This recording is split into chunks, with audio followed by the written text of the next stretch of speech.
Le site Witchwood Car Barns était un site contaminé. Pendant des dizaines d'années, il a servi au parc de tramway de Toronto et était pollué. On aurait pu se contenter d'enlever la terre, mais on a préféré décontaminer le site, conserver un certain nombre de bâtiments, produire des aliments sur place, aménager un parc, offrir des programmes communautaires, aménager des espaces pour les arts et des ateliers logements pour les artistes et produire de l'énergie verte sur place.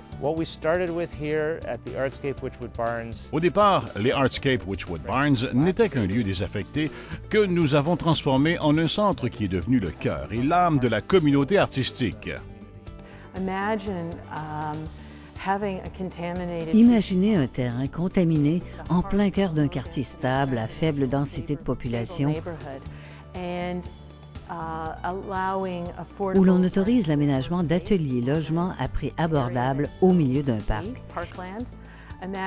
Imaginez que vous installez un système de chauffage et de climatisation géothermique dans un parc public et qu'on dise non aux aires de stationnement pas nécessaires.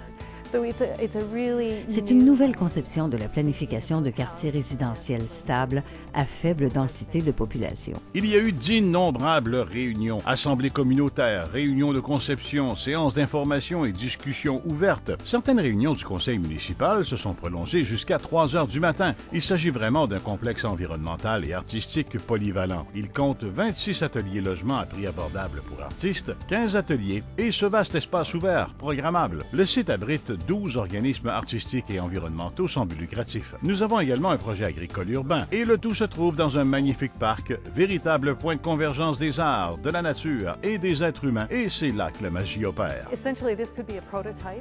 En gros, ça pourrait être un prototype à généraliser à l'échelle du pays. Il existe tant d'édifices du patrimoine industriel.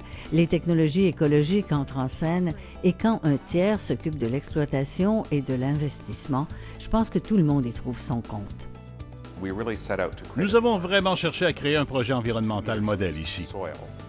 Il a fallu enlever 2 mètres de terre sous le bâtiment et dans tout le site. Le toit faisait 1 acre et nous avons envisagé un toit vert. Nous avons finalement choisi de recueillir l'eau de pluie pour alimenter les toilettes du complexe, mais aussi pour arroser dans la serre et dans les parcs alentours.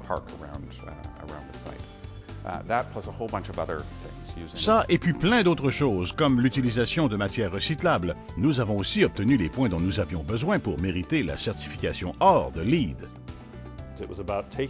Bref, à partir d'un site contaminé qu'on a assaini, en conservant le plus d'éléments possible, on est parvenu à créer un lieu spectaculaire où les gens adorent aller.